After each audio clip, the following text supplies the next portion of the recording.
Au début des années 1970, une grave sécheresse menace la vie des populations dans le Sahel. Les pères fondateurs, préoccupés par le phénomène, se mobilisent pour apporter des réponses appropriées. L'idée d'une organisation intergouvernementale capable d'implémenter les solutions émerge. Ainsi naît en 1973 le Comité permanent inter-État de lutte contre la sécheresse dans le Sahel, CILS, avec comme mandat de s'investir dans la recherche de la sécurité alimentaire et la lutte contre la sécheresse et la désertification pour un nouvel équilibre écologique au Sahel. Cet objectif est sous-tendu par une vision évolutive et clairement affichée. La vision du CILS a été toujours une vision dynamique depuis sa création. Dynamique pour prendre en charge les nouveaux défis et enjeux qui se posent à la région. Dynamique aussi parce qu'elle se nourrit de l'expérience et de l'expertise développée par les CILS depuis près d'un demi-siècle. Elle est dynamique autour des deux enjeux principaux qui constituent le mandat des CILS, à savoir la sécurité alimentaire et la lutte contre la désertification.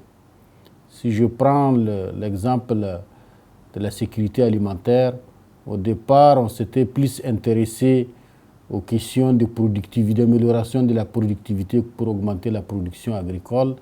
Mais aujourd'hui, on se rend bien compte que les questions de transformation, de marché font partie également de la recherche de la sécurité alimentaire. Pour atteindre les objectifs, l'institution a adopté une organisation opérationnelle. Le secrétariat exécutif est basé à Ouagadougou au Burkina Faso, siège du CILS.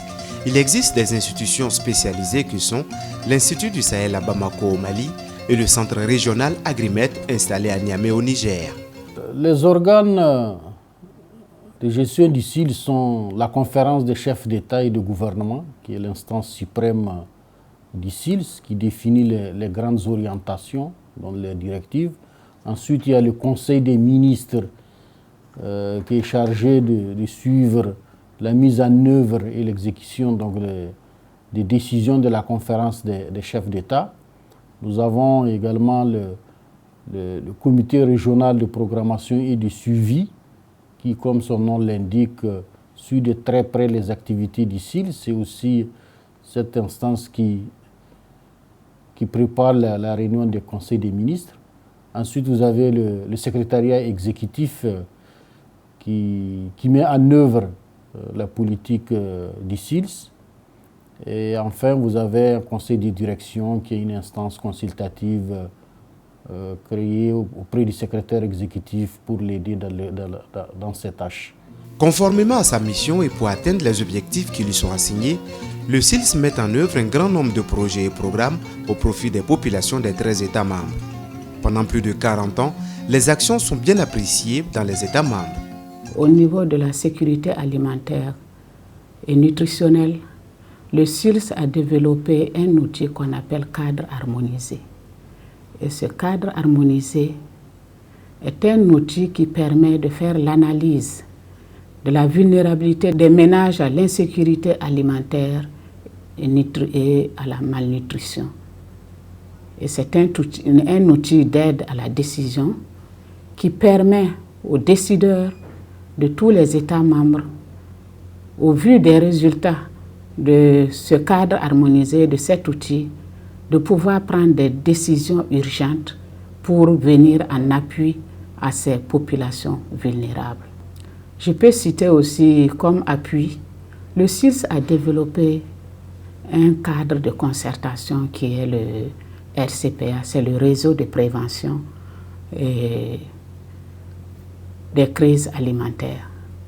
Ce réseau réunit plusieurs cadres, à savoir des ONG, l'ensemble des États membres, des institutions spécialisées pour débattre de la question liée à l'insécurité alimentaire et nutritionnelle dans ces États. Et le RCPA est animé par le CILS avec la collaboration du Club du Sahel. Comme appui, nous n'allons pas oublier le Centre régional Agrimet qui appuie les États membres dans la formation de ces cadres. Le Centre régional Agrimet a formé plusieurs milliers de cadres de nos États membres. Et ces cadres-là reviennent dans leur pays et sont utilisés pour toujours aider à lutter contre l'insécurité alimentaire et nutritionnelle de ces États membres. La démarche novatrice du SILS a permis d'engranger de nombreux avantages, des avantages comparatifs à une forte valeur ajoutée.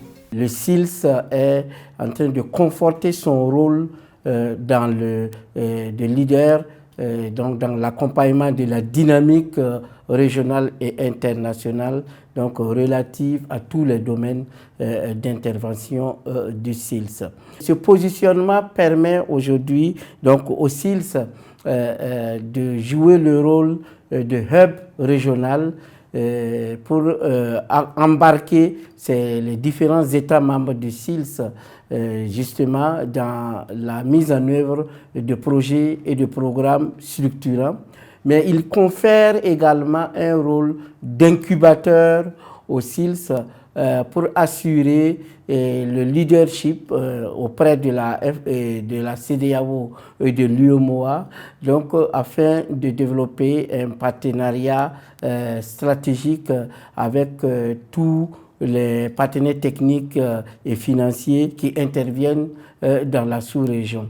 Et également, le SILS construit toute une démarche de coordination et d'accompagnement d'un certain nombre d'initiatives à l'échelle régionale en prélude justement au solutionnement à travers des études prospectives de tout ce que nous avons comme questions émergentes relatives à l'insécurité alimentaire et à l'insécurité même, mais aussi aux problèmes liés au changement climatique. Donc c'est tous ces aspects-là qui font la valeur ajoutée et également l'avantage comparatif du SILS dans la région. Dans sa politique, l'institution développe des partenariats et la coopération aussi bien bilatérale que multilatérale. Le SILS entretient ainsi de bonnes relations avec notamment l'UEMOA, la CEDEAO, l'USAID, l'Union européenne, la Banque africaine de développement, la Banque islamique de développement, l'Agence française de développement. Le SILS, vu son mandat et cette décennie d'expérience, peut se positionner comme une institution d'appui à l'exécution des programmes et projets régionaux et nationaux. C'est le cas, par exemple, de la Grande Muraille Verte et le programme Fouta Djallon. Il est important que les États membres et les partenaires du SILS renforcent le soutien technique et financier au cadre harmonisé pour créer une masse critique d'analystes et de facilitateurs certifiés dans le pays. Ainsi, les États membres pourront continuer à produire de manière régulière des informations consensuelles de qualité sur l'insécurité alimentaire et nutritionnelle dans la région. Le SILS et ses partenaires devraient également nouer des partenariats dans le domaine des technologies d'information et de la communication et d'observation de la Terre par satellite. Les informations ainsi collectées fourniront des informations cruciales dans les processus de prise de décision liés à la réponse précoce aux catastrophes et aux mesures d'atténuation qui réduisent l'insécurité alimentaire.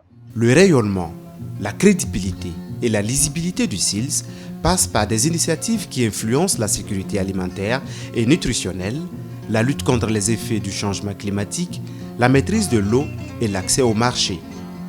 L'environnement en perpétuelle mutation, l'insécurité civile et la pandémie du Covid-19 appellent à un changement de paradigme et de nouvelles méthodes de gouvernance.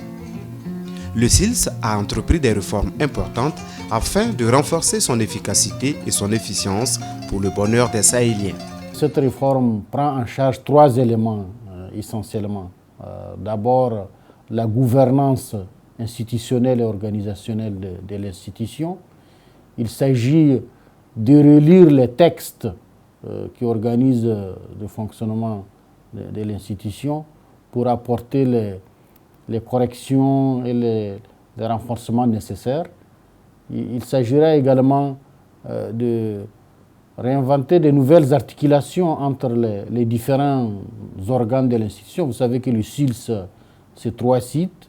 C'est le secrétariat exécutif à Ouaga, au Burkina Faso, c'est la Grimette à Niamey au Niger et c'est l'INSA à Bamako au Mali. Il faut trouver les bonnes articulations pour que cet ensemble qu'on appelle généralement le système SILS puisse fonctionner correctement. Parce que l'enjeu, c'est vraiment la professionnalisation de l'organisation pour qu'elle fonctionne selon les standards internationaux. Donc ça, c'est le premier enjeu. Le deuxième enjeu, c'est l'appropriation du SILS par les États. Il s'agira non seulement de renforcer les secrétariats permanents du SILS, qu'on a SILS, comme on l'appelle souvent, et en leur donnant plus de missions, mais également en leur donnant plus de moyens.